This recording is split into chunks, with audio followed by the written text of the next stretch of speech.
April అంటే ఇండియాలో full summer ఉంటుంది ఇప్పుడు బాగా.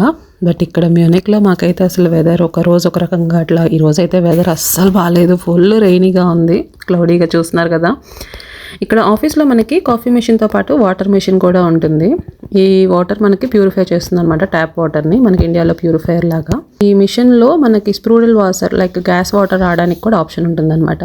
జర్మన్స్ ఎక్కువగా గ్యాస్ వాటర్ తాగడానికి ప్రిఫర్ చేస్తారు. అట్లో అలా తాగాలంటే కొంచెం కష్టంగా అనిపించింది, కానీ పోను పోను తాగుతుంటే అలవాటు అయిపోయింది నాకు కూడా. ఇక్కడ ఈ రైనీ వెదర్కి, కోల్డ్ వెదర్కి మనకు తాగాలనిపించదు, బట్ స్టిల్ వాటర్ ఇంటేక్ అనేది చాలా ఇంపార్టెంట్ బాడీకి. నేనైతే ఆఫీస్ అవర్స్లో ఖచ్చితంగా 2 లీటర్స్ అయితే తాగాలని లిమిట్ పెట్టుకుంటాను.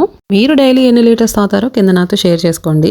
ఇంక ఇప్పుడైతే లంచ్ టైం అయిపోయింది. ఈ రోజుకైతే లంచ్కి స్పెషల్గా బాక్స్ తెచ్చుకున్నాను. యూజువల్లీ నేను తెచ్చుకోను, లైక్ ఫ్రూట్స్ కానీ అట్లా తినేసి ఉంటాను. ఈవినింగ్ ఇంటికి వెళ్ళాక డిన్నర్ చేస్తానమాట.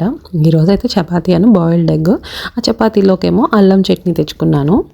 రీసెంట్లీ కొంచెం మెనూ అయితే చేంజ్ చేసుకున్నాను, డైట్ కొంచెం మంచి ఫుడ్ తీసుకోవాలని. సో బాయిల్డ్ ఎగ్ అన్నది డైలీ ఇంటేక్లో నాకు పార్ట్ అయిపోయిందనమాట. ఫుడ్ ఏదైనా నాకైతే మాత్రం ఆఫీస్లో అయినా కూడా నేను ఖచ్చితంగా చేత్తోనే తినడానికి ట్రై చేస్తాను. ఫ్రైడే ఈవినింగ్స్ ఇంటికి వెళ్ళబోయే ముందు ఖచ్చితంగా ప్లాంట్స్కి అయితే వాటర్ పోసి వెళ్ళిపోతాను. Hope you enjoy this video నచ్చితే లైక్ చేయడం మర్చిపోవద్దు. ఫస్ట్ టైం చూస్తుంటే మాత్రం సబ్స్క్రైబ్ చేసుకోండి. మళ్ళీ నెక్స్ట్ వీడియోలో కలుద్దాం. Bye bye.